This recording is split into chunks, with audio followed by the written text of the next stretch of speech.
Pada hari kemarin kita telah belajar mengenai teks prosedur, yakni pengertian, tujuan dan fungsi serta struktur teks. Hari ini kita belajar masih dengan materi teks prosedur, tapi berkenaan dengan ciri-ciri macam-macam dan kaidah kebahasaannya. Nah, ciri-ciri teks prosedur sendiri ada 9. Teks prosedur ini berisikan langkah-langkah seperti yang telah kalian buat di hari kemarin. Isi dari teks prosedur itu langkah-langkah membuat, menggunakan, atau melakukan sesuatu. Nah, pokoknya teks prosedur itu yang memuat langkah-langkah, boleh dipoinkan, boleh di satu paragrafkan, tapi dengan bantuan kosakata atau bantuan konjungsi. Nanti akan dijelaskan lebih lanjutnya di kaidah kebahasaan. Nah, yang kedua, disusun secara informatif. Informatif itu artinya sebuah teks prosedur harus berisi informasi bagi pembacanya. Yang ketiga, dijelaskan secara mendetail.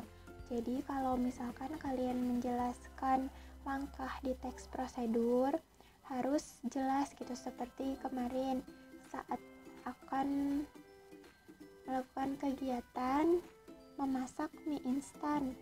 Nah, kan langkah-langkahnya itu ada yang menggunting bumbu. Nah, jangan sampai di situ, tapi harus ada penjelasan lain. Guntinglah bumbu mie instan, lalu tuangkan ke dalam mangkok. Nah, seperti itu contoh yang mendetailnya. Lalu bersifat objektif. Nah, objektif di sini itu artinya teks prosedur itu harus yang benar-benar terjadi, harus yang terjadi sebenarnya. Jadi langkah-langkah yang kalian buat itu harus langkah-langkah yang memang kalian lakukan.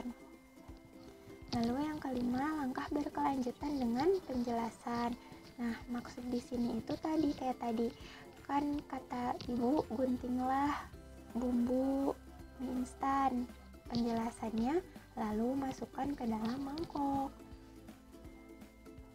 karena nantinya mie instan akan dituangkan ke dalam mangkok. Nah, lalu yang keenam itu menggunakan syarat atau pilihan. Nah, biasanya di teks prosedur ini ada alat dan bahan kan ya. Nah, kalian bisa memberikan bahan alternatif, misalnya mau membuat kue pie gitu ya, kan salah satu bahannya itu menggunakan susu kental manis. Nah, kalau nggak ada, bisa pakai susu cair dengan takaran tertentu. Nah, berarti ada dua pilihan gitu, tidak selalu harus itu saja bahannya gitu. Nah, terus ada bersifat universal. Nah, universal ini artinya bersifat luas gitu. Teks prosedur ini bisa diketahui oleh siapapun, dan kita juga membuatnya secara luas gitu, secara memang orang-orang itu bisa mengikuti langkah-langkah yang telah kita buat. Maksud universal di situ. Nah, yang ke-8 bersifat aktual dan akurat. Nah, aktual ini artinya aktual di sini itu teks prosedur ini atau langkah-langkah yang kalian buat ini adalah langkah-langkah yang baru gitu, langkah-langkah yang memang sedang hits gitu ya, kalau bahasa sekarangnya ada di saat ini. Kayak misalkan cara membuat dalgona coffee, kan itu aktual ya, lagi boomingnya, lagi banyak peminatnya gitu. Dan akurat itu betul atau benar keadaannya gitu. Saat membuat teks prosedur itu harus menentukan langkah-langkah yang benar, karena nantinya akan diikuti oleh banyak orang, oleh pembaca. Lalu yang terakhir bersifat logis. Nah, bersifat logis di sini artinya teks prosedur itu harus masuk akal, tidak boleh berimajinasi gitu saat menulis teks prosedur. Pokoknya teks prosedur ini ciri-cirinya langkah-langkah isinya, lalu langkah-langkahnya pun bersifat masuk akal gitu, tidak dibayangkan, tidak di akal-akalin, tidak direkayasa. Ada macam-macam teks. Nah, macam-macam teks prosedur itu dibagi menjadi 3. Ada teks prosedur sederhana, teks prosedur kompleks, dan teks prosedur protokol. Nah, teks prosedur sederhana ini biasanya terdiri dari 3-4 langkah gitu dalam pembuatan teks prosedurnya. Seperti kalau kalian kemarin buat mie instan kan ya, kalau langkahnya kurang dari 4 langkah artinya itu termasuk ke dalam teks prosedur sederhana. Pokoknya kalau teks prosedur sederhana itu yang kalian kalau membuat sesuatu, menggunakan sesuatu, langkah-langkahnya tidak lebih dari 4 langkah, itu dikatakan teks prosedur sederhana. Yang kedua, teks prosedur kompleks.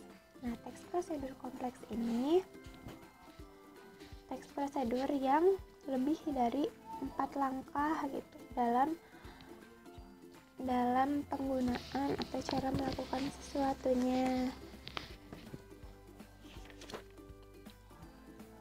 Biasanya cara membuat sambal balado gitu, karena kan lebih dari 4 langkah, banyak gitu langkah-langkah pembuatannya. Nah, itu dikatakan teks prosedur kompleks. Lalu teks protokol, teks yang pada setiap langkahnya bisa diubah, tidak harus runtut, walaupun berubah tetapi hasilnya tetap akan sama. Misalkan sama tadi contohnya itu mie instan, meskipun mie instan mau bumbunya dulu dimasukkan ke mangkuk atau mie-nya dulu baru bumbunya, tetap akan menghasilkan mie instan. Jadi kalau teks prosedur protokol itu langkahnya bisa ditukar-tukar, tapi tetap akan menghasilkan suatu hal yang kalian tuju.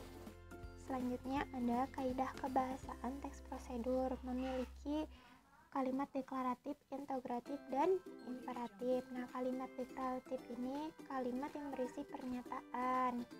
Lalu kalau interrogatif itu kalimat yang berisi pertanyaan. Terus kalau imperatif adalah kalimat yang berisi kata perintah. Nah, biasanya ada dalam teks prosedur. Secara langsung kalimat imperatif ini seperti tadi yang ibu katakan, kan kalau kalimat imperatif ini atau kalimat perintah itu akhirannya ada lahnya, bisa gantilah, tuanglah, atau kalian bisa melakukan titik-titik. Jadi untuk menyarankan tapi memberi perintah juga. Lalu bisa juga kalau di teks prosedur itu gunakanlah atau sebaiknya menggunakan apa gitu, titik-titik. Nah, itu ada kalimat-kalimat perintah yang harus dilakukan oleh pembaca kalau di teks prosedur itu. Lalu ada verba material dan tingkah laku. Nah, verba material adalah perbuatan yang mengacu pada tindakan seperti potonglah ubi itu, masukkan air ke dalam wadah. Sedangkan verba tingkah laku adalah perbuatan yang mengacu pada tindakan berdasarkan ungkapan seperti tunggu kira-kira 5 menit, tunggu sampai matang, tetap pertahankan, dan lainnya kayak gitu. Jadi bedanya kalau verba material itu perbuatan yang mengacu pada tindakan. Jadi kita nyuruh gitu ya, potonglah ubi. Nah, berarti manusia yang membaca teks prosedur itu harus memotong ubinya. Jadi bertindak kan ya. Lalu kalau verba tingkah laku itu perbuatan yang mengacu pada tindakan berdasarkan ungkapan seperti tunggu kira-kira 5 menit. Lalu menggunakan konjungsi. Konjungsi itu adalah kata penghubung. Nah, konjungsi di sini yang biasa digunakan di teks prosedur adalah konjungsi temporal. Konjungsi temporal itu terbagi menjadi 2. Yang pertama, konjungsi temporal sederajat dan konjungsi temporal tidak sederajat. Nah, kita akan mencari tahu dulu fungsi dari konjungsi. Konjungsi itu kan suatu kata penghubung. Nah, konjungsi konjungsi temporal ini adalah konjungsi yang menghubungkan dua peristiwa yang berbeda berkaitan dengan waktu. Nah, kita langsung ke contohnya aja ya. Yang konjungsi temporal sederajat itu adalah konjungsi yang tidak dapat digunakan di awal kalimat. Jadi konjungsi temporal sederajat ini hanya bisa digunakan di tengah kalimat gitu, nggak bisa di awal kalimat. Seperti kata kemudian, sebelumnya, lalu, sesudahnya, selanjutnya. Kalau misalkan kita aplikasikan ke teks prosedur, bisa kayak gini contoh kalimatnya. Masukkanlah mie ke dalam wajan. Sesudahnya kalian bisa titik-titik. Nah, jadi ada di tengah kalimat. Lalu ada konjungsi temporal tidak sederajat. Nah, konjungsi temporal tidak sederajat ini menghubungkan kalimat yang tidak setara atau kalimat bertingkat gitu.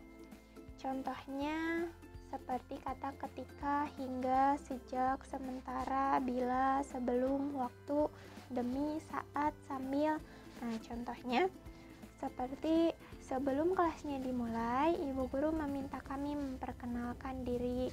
Nah, kalau ini biasanya konjungsinya berada di awal kalimat. Jadi bedanya kalau temporal sederajat itu ada di tengah kalimat, kalau konjungsi temporal tidak sederajat itu ada di awal kalimat, tapi bisa juga di tengah kalimat. Gitu. Lalu menggunakan kata keterangan untuk menyatakan rinci waktu, tempat, dan cara yang akurat. Gunanya menambahkan atau memberi keterangan pada kata lain. Ibu mengiris lobak menggunakan pisau tajam. Lalu contohnya lagi, aku harus pergi ke rumah paman sekarang. Nah, itu juga menggunakan kata keterangan pada kalimat sekarangnya.